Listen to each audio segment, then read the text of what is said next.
안녕하세요. 똑똑한 투자를 위한 길잡이 모여라 서학김입니다.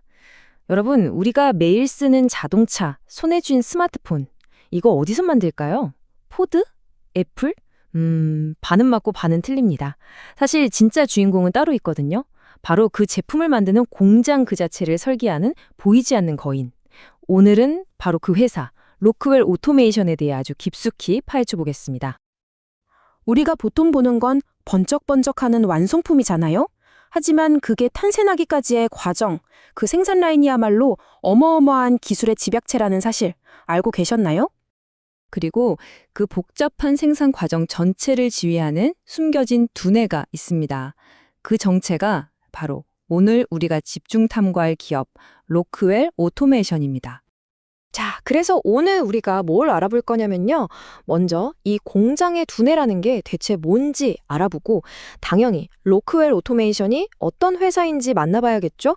그리고 그들의 핵심 전략인 커넥티드 엔터프라이즈와 최근 가장 핫한 스마트 로봇 분야에서의 움직임, 물론 현실적인 어려움은 없는지, 그래서 제조업의 미래는 어떻게 될 건지 차근차근 따라가 보겠습니다. 자, 그럼 이 보이지 않는 설계자, 대체 어떤 회사일까요? 한마디로 산업 자동화의 끝판왕이라고 할 수 있습니다. 시가총액이 무려 3천억 달러, 우리 돈으로 약 40조 원에 달하는 거대 기업입니다. 이게 어느 정도냐면요.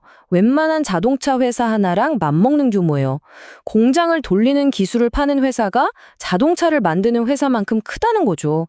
정말 대단하지 않나요? 로크웰의 사업은 크게 세 가지로 나눌 수 있어요. 사람으로 치면 아주 쉽습니다. 공장을 실제로 움직이게 하는 컨트롤러 같은 하드웨어, 이건 근육이고요. 전체 공정을 관리하고 최적화하는 소프트웨어, 이건 당연히 두뇌겠죠. 그리고 이 모든 걸 고객사에 맞게 설계하고 통합해주는 컨설팅 서비스, 이게 바로 전략입니다. 근육, 두뇌, 전략, 완벽하죠? 좋아요.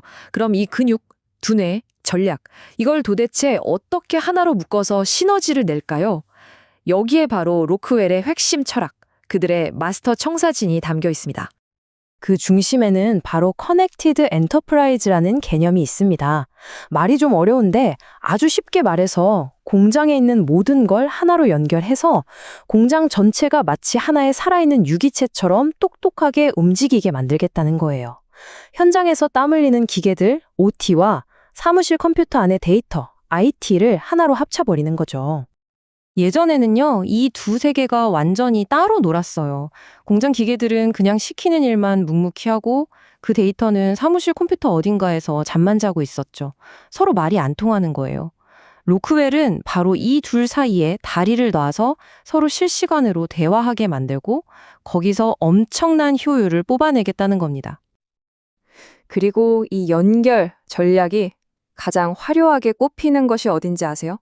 바로 요즘 가장 뜨거운 분야, 로봇입니다. 로크웰은 차세대 스마트 로봇에 자신들의 기술을 불어넣으면서 그야말로 결정적 한 수를 두고 있습니다. 최근 행보를 보면 정말 공격적이에요. 작년에는 물류창고에서 스스로 돌아다니는 로봇, 즉 AMR 시장을 장악하기 위해 클리어패스라는 회사를 통째로 인수했고요. 가장 최근에는 엔비디아랑 손을 잡았습니다. 로봇의 두뇌에 엔비디아의 AI 칩을 심겠다는 거죠. 이건 정말 게임 체인저가 될 수 있습니다. 이 표를 보시면 로크웰의 큰 그림이 딱 보입니다. 그냥 아무 회사랑이나 손잡는 게 아니에요. 클리어패스로는 아마존 같은 거대 물류창고를, 엔비디아와는 초정밀 반도체 공장을, 또 타우로가는 사람이 가기 힘든 석유 시추 현장 같은 곳을 공략하는 거죠. 각각의 퍼즐 조각으로 미래 고성장 산업을 아주 정밀하게 조준하고 있는 겁니다. 하지만 이렇게 미래를 잘 그리고 있다고 해서 모든 게 장밋빛인 건 아닙니다. 당연히 현실적인 어려움도 있겠죠. 시장의 선두주자라고 해서 역풍을 피해갈 수는 없으니까요. 이게 최근 실적인데요. 보시다시피 좀 그렇죠. 미래에 대한 투자는 공격적으로 하는데 당장 받아든 성적표는 좋지가 않습니다. 경기 둔화의 직격탄을 맞으면서 매출도 줄고 순이익도 줄어든 상황이에요.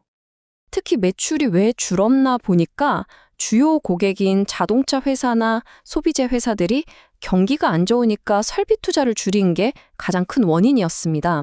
결국 로크웰도 제조업 경기를 탈 수밖에 없는 거죠. 이런 실적 부진 뒤에는 몇 가지 굵직한 리스크들이 있습니다. 여전한 반도체 공급 문제도 있고요. 독일의 지멘스나 스위스의 ABB 같은 정말 쟁쟁한 경쟁사들과 계속 싸워야 합니다. 게다가 미중 갈등 같은 지정학적 리스크는 이건 정말 기업 혼자서 어떻게 할 수 없는 변수고요. 자, 그럼 이런 여러 어려움에도 불구하고 로크웰의 장기적인 비전은 유효할까요? 그리고 이게 우리 서학개미들에게는 어떤 투자 기회를 의미할까요? 일단 월가의 시각은 꽤 긍정적입니다. 이런 단기적인 어려움보다는 장기적인 잠재력에 더 주목하는 것 같아요. 애널리스트들의 평균 목표 주가가 $320로 제시되고 있습니다. 현재 주가와 비교해보면 대략 14% 정도의 상승 여력이 있다고 보는 건데요. 이건 시장이 로크웰의 장기 전략, 특히 로봇과 AI에 대한 투자를 믿고 있다는 아주 중요한 신호로 해석할 수 있습니다. 이런 자신감은 회사 내부에서도 나오고 있습니다. 로크웰의 CEO가 직접 말했어요. 우리에겐 AMR과 AI라는 비장의 무기가 있다. 하반기에는 이걸로 실적 회복을 이끌어낼 것이다. 라고요. 부진에 털어낼 무기가 확실히 있다는 거죠. 자, 그럼 오늘 이야기의 핵심 딱 정리해 드릴게요. 결국 제조업의 미래는 스스로 움직이고 자율, 모든 것이 그물처럼 연결되고 더 똑똑해지는 지능 방향으로 갈 수밖에 없습니다. 그리고 로크웰은 바로 그 미래 공장의 운영 체제를 만들고 있는 회사인 셈이죠. 이건 우리에게 마지막으로 아주 중요한 질문을 던집니다. 이렇게 똑똑한 기계들이 공장을 알아서 다 돌리는 세상이 온다면 우리 인간은 과연 무엇을 해야 할까요? 인간의 고유한 능력인 창의성은 과연 어디에서 새로운 가치를 찾게 될까요? 한 번쯤 깊이 생각해볼 문제인 것 같습니다. 오늘 로크웰 오토메이션에 대한 이야기가 여러분의 투자에 도움이 되셨다면 구독과 좋아요 꼭 부탁드립니다. 감사합니다.